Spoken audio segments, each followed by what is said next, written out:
বৃদ্ধাশ্রম নয়, যত্নের আবাসস্থল, প্রবীণ জীবনের নতুন ঠিকানা। News Bangla news 24। আসসালামু আলাইকুম রহমতুল্লাহি ওয়া বারাকাতুহু। আমরা হেডিংটি জানলাম, এবার আমরা বিস্তারিত জানব। খবরটি প্রচার করেছেন সাজিদা ইসলাম পারুল, সিনিয়র করেসপন্ডেন্ট।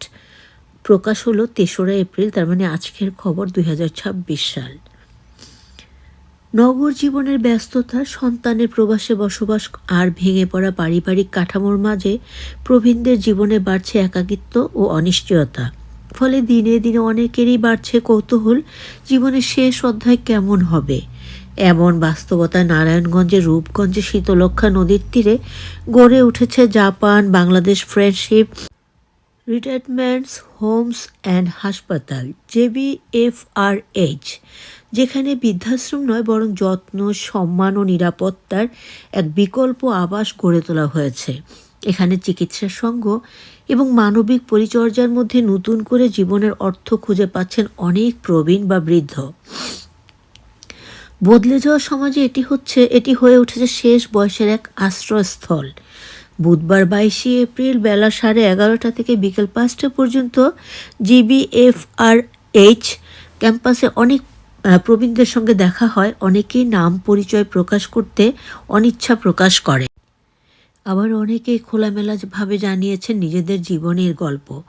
অনেকে এসেছেন প্রতিষ্ঠানটি দেখতে, খোঁজ খবর নিতে। খুলনার প্রবীণ চিকিৎসক কাজী তৈমুর রহমান প্রায় 8 মাস ধরে নিজের সিদ্ধান্তে এখানেই বসবাস করছেন। গুলশানে নিজের বাড়ি, প্রতিষ্ঠিত সন্তান, সচ্ছল জীবন সবই আছে তার, তবু কেনই সিদ্ধান্ত? ধীর গলায় তার উত্তর, বাড়ি তো আছে, ছেলে আছে, কিন্তু এখানে থাকতে ভালো লাগে। ঢাকার ব্যস্ততা, নিরাপত্তাহীনতা, মসজিদে যেতে অসুবিধা, সব মিলিয়ে একসময় তিনি ভাবেন অন্য কোনো ব্যবস্থার দরকার আছে। ছেলের সঙ্গে একদিন এই প্রতিষ্ঠানে এসে তার ভালো লেগে যায়। আমি বললাম, আমার কাপড় চোপড় নিয়ে আসো, আমি এখানে থাকবো, বলেছিলেন কাজী তৈমুর রহমান। এখানে তার দিন শুরু হয় ফজরের নামাজ দিয়ে, এরপর ছাদে হাঁটা, খোলা বাতাসে সময় কাটানো, বিকেলে অন্য বাসিন্দাদের সঙ্গে কথা বলা, কখনো চিকিৎসা সহায়তা দেয়া। এভাবেই দিন কাটছে। তৈমুর রহমান বলেন, জীবনে যা পাওয়ার পেয়েছি, এখন দেওয়াটা বড়ই আনন্দের ব্যাপার। এই প্রতিষ্ঠানে থাকা প্রবীণদের মধ্যে আছেন ঢাকা বিশ্ববিদ্যালয়ের ইতিহাস বিভাগের সাবেক অধ্যাপক সিরাজুল ইসলামও। তিনি ডিমেনশিয়ায় স্মৃতিভ্রষ্টতায় ভুগছেন। তত্ত্বাবধায়ক সরকারের সাবেক উপদেষ্টা মেজর অব গোলাম কাদের বলেন, অনেক সময় তিনি কাছের মানুষদেরও চিনতে পারেন না, কিন্তু এখানে প্রথম দিন আমাকে চিনেছিলেন। এটা আমাকে গভীরভাবে নাড়া দিয়েছে। নির্বাসন নয়, মর্যাদার জীবন, JBFRH। প্রচলিত ধারণায় বৃদ্ধাশ্রম শব্দটি অনেক সময় নেতিবাচক, যেন পরিবার থেকে বিচ্ছিন্ন এক জীবন। তবে এই ধারণাকে ভেঙে দিয়েছেন আরেক সাবেক উপদেষ্টা হোসেন জিল্লুর রহমান। তিনি এখানে এসেছেন আগাম বুকিং দেওয়ার বিষয়ে খোঁজ খবর নিতে। বৃদ্ধাশ্রম যে নির্বাসন, এই ধারণাটা এখানে সে এই ভুলটা ভেঙে গেছে। এটি আসলে একটি রিটায়ারমেন্টস হোম, যেখানে মর্যাদার সঙ্গে থাকার সুযোগ আছে। বলেন তিনি, হোসেন জিল্লুরের মতে প্রবীণ ব্যক্তিদের শুধু যত্ন, পাশে থাকা নয়, এটি একটি পেশাদার সেবা, যেখানে প্রতিদিনের শারীরিক ও মানসিক চাহিদা পূরণে বিশেষত কেয়ার প্রয়োজন। বাড়ছে প্রবীণ, বদলাচ্ছে সমাজ। 2022 সালের জনশুমারি ও গৃহ গণনার প্রতিবেদন অনুযায়ী দেশে 60 বছর বা আর বেশি বয়সী মানুষের সংখ্যা দাঁড়িয়েছে 1,53,26,719 জনে, যা মোট জনসংখ্যার 9.28%। জনসংখ্যার এটি একটি বড় অংশ এখন প্রবীণ বৃদ্ধরা শ্রেণীর অন্তর্ভুক্ত, যা দেশের সামাজিক ও স্বাস্থ্য ব্যবস্থার জন্য নতুন চ্যালেঞ্জ ও বাস্তবতা তৈরি করছে। গড় আয়ু বৃদ্ধির ফলে দেশে প্রবীণ মানুষের সংখ্যা দ্রুত বাড়ছে। আগে যেখানে সংক্রামক রোগ, অপুষ্টি ছিল বড় চ্যালেঞ্জ, এখন সেখানে অসংক্রামক রোগ, বার্ধক্যজনিত জটিলতা এবং দীর্ঘমেয়াদী পরিচর্যার প্রয়োজনীয়তা বাড়ছে। জাতিসংঘের জনসংখ্যা উন্নয়ন তহবিলের UNFPA প্রাক্কলন অনুযায়ী 2050 সালের মধ্যে বাংলাদেশের 60 বছর বা তার বেশি বয়সী মানুষের সংখ্যা দাঁড়াবে প্রায় 3.6 কোটিতে, যা মোট জনসংখ্যার প্রায় 22% হবে। অর্থাৎ প্রতি 5 জনেই একজন হবেন প্রবীণ। এই পরিবর্তন শুধু সংখ্যার দিক থেকে নয়, সামাজিক কাঠামোতেও বড় প্রভাব ফেলছে। যৌথ পরিবার ভেঙে গিয়ে ছোট পরিবারের রূপ নেওয়া, কর্মসংস্থানের কারণে সন্তানদের শহর বা বিদেশ অবস্থান এবং নারীদের কর্মজীবনে যুক্ত হওয়ার কারণেও প্রবীণদের দেখভালের প্রচলিত পারিবারিক কাঠামো দুর্বল হয়ে পড়ছে। ফলে অনেক প্রবীণ একাকিত্ব, মানসিক চাপ এবং সামাজিক বিচ্ছিন্নতার মুখোমুখি হচ্ছেন। সাবেক অন্তর্বর্তী সরকারের স্বাস্থ্য খাত সংস্কার কমিশনের প্রতিবেদনে উল্লেখ করা হয়েছে, অসুস্থতা ও শারীরিক অক্ষমতার কারণে অনেক প্রবীণ ধীরে ধীরে অন্যদের উপর নির্ভরশীল হয়ে পড়েন। একই সঙ্গে তারা একাকিত্ব, অবহেলার শিকার হন, যা তাদের শারীরিক সমস্যার পাশাপাশি মানসিক স্বাস্থ্যেরও অবনতি ঘটায়।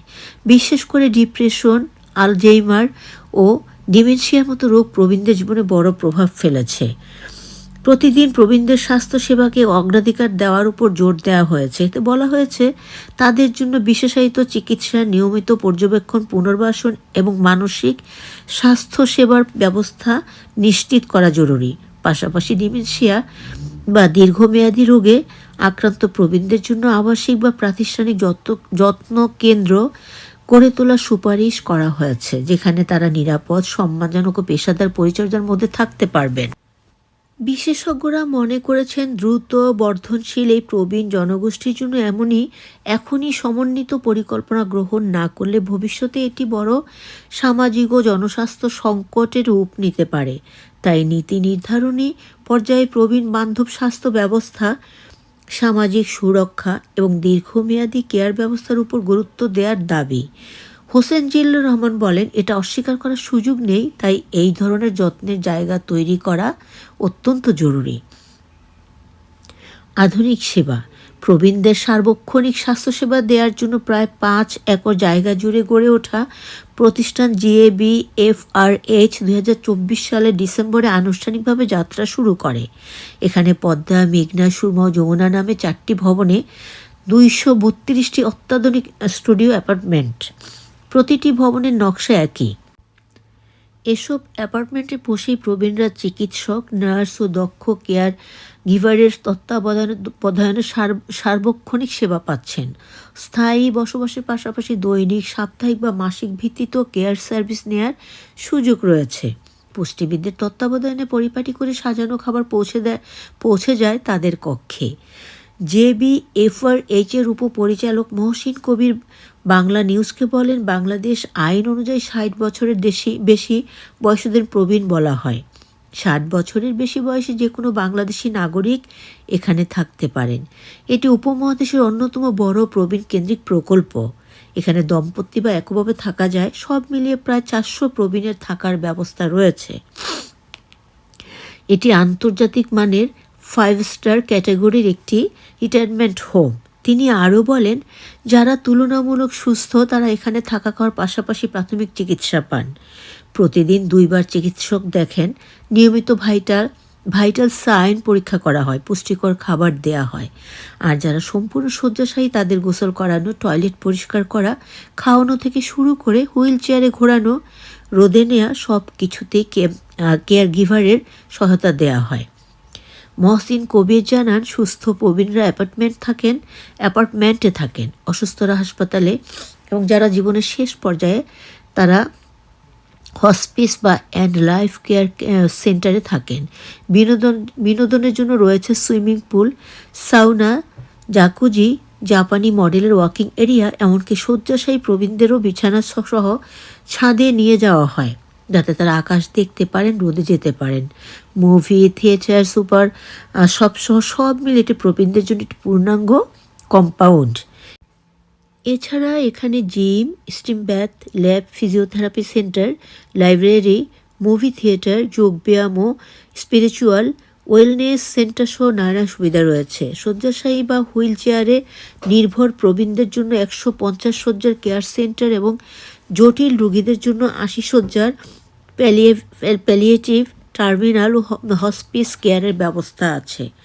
জাপানের অভিজ্ঞতার প্রয়োগ, ঢাকা মেডিকেল কলেজ থেকে MBBS শেষ করে 1987 সালে অধ্যাপক সর্দার এই নাইম জাপানের টোকিও বিশ্ববিদ্যালয়ে PhD করতে যান। এবং সেখানে প্রায় 5.5 বছর অবস্থান করেন। এই সময় জাপানের সমাজ ও বিশেষ করে প্রবীণদের জন্য গড়ে ওঠা উন্নত সেবা ব্যবস্থা তাকে গভীরভাবে প্রভাবিত করে। সেই মানবিক ভাবনা থেকেই তিনি গড়ে তোলেন JBFRH।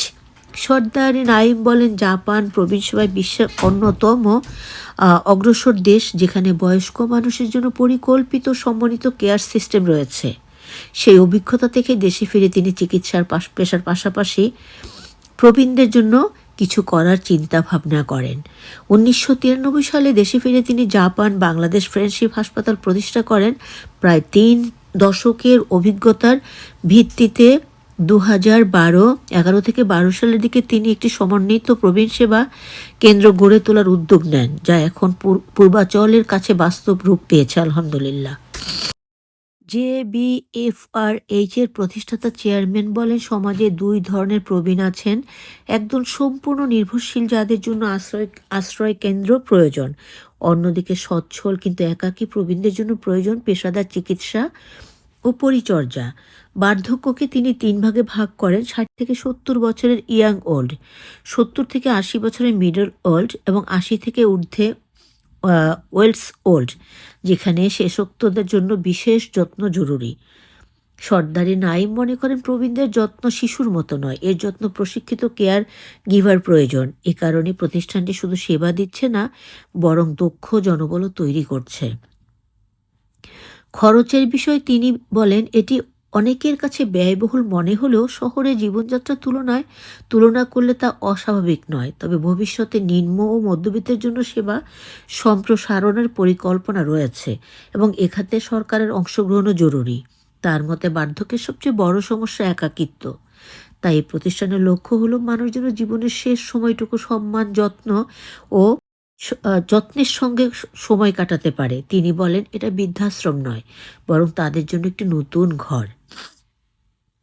এই প্রতিষ্ঠানে স্ত্রী রিফাত সুলতানাকে নিয়ে থাকেন সাবেক রাষ্ট্রদূত আকরামুল কাদের। 83, বয়সের ভার, স্মৃতির ক্ষয় আর সময়ের পরিবর্তনের মাঝেও তিনি খুঁজে পেয়েছেন একটুখানি স্থিরতা।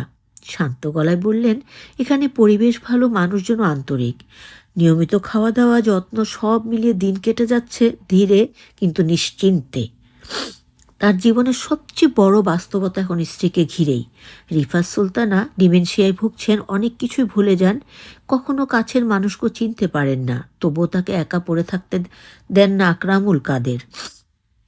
ছোট ছোট কাজে ব্যস্ত রাখার চেষ্টা করেন, কাগজ কাটা, কিছু বানানো, হাতের কাজ, যেন মনটা কোথাও আটকে যায়, ভেসে না যায় পুরোপুরি। তিনি বলেন, ওকে ব্যস্ত রাখতে হয় কিছু একটা নিয়ে, তাহলে ওর মনটা একটু ভালো থাকে।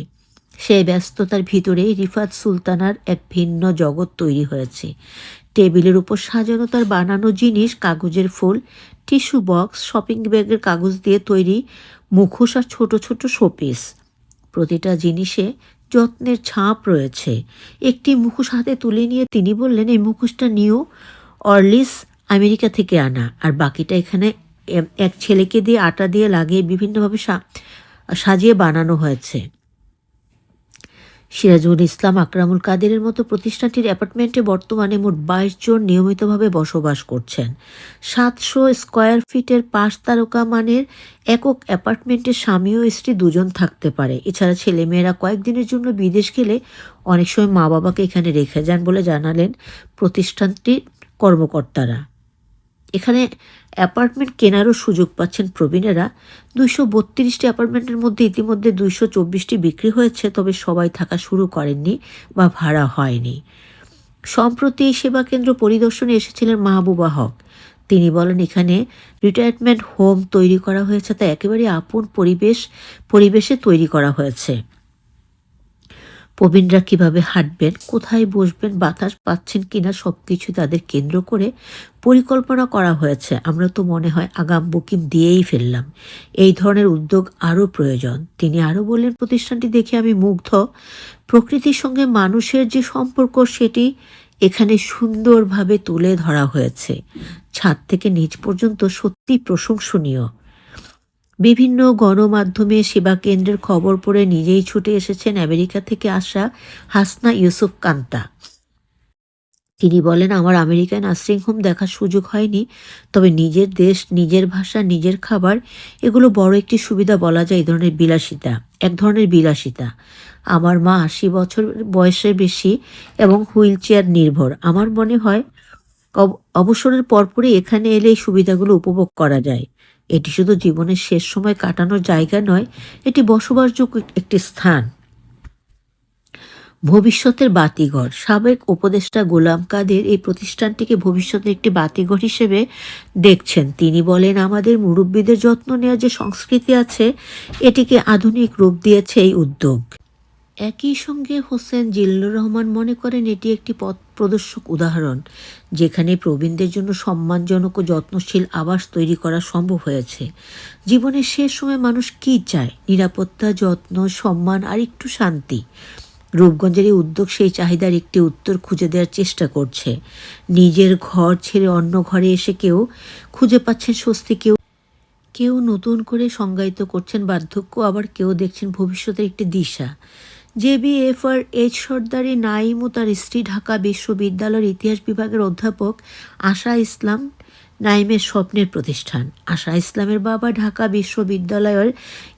বিশ্ববিদ্যালয়ের ইতিহাস বিভাগের সাবেক অধ্যাপক এবং বাংলাদেশ জাতীয় জ্ঞানকোষ বাংলাপিডিয়ার প্রধান সম্পাদক সিরাজুল ইসলাম। তিনি প্রথম ব্যক্তি যিনি এই প্রতিষ্ঠানে থাকা শুরু করেন। চমৎকার একটি বাস্তব খবর তোমাদের সাথে শেয়ার করলাম। আশা করছি এটি প্রত্যেকের জীবনেই কিছুটা হলেও প্রভাব ফেলবে আর অনেকের জীবনে একটা উপকারী খবর হিসাবে আশা করছি প্রকাশ পাবে। সবাই ভালো থাকবে। পুরো খবরটি জুড়ে ছিলাম আমি তোমাদের আখি গ্যালারি। আসসালামু আলাইকুম রহমতুল্লাহি ওয়া বারাকাতুহু।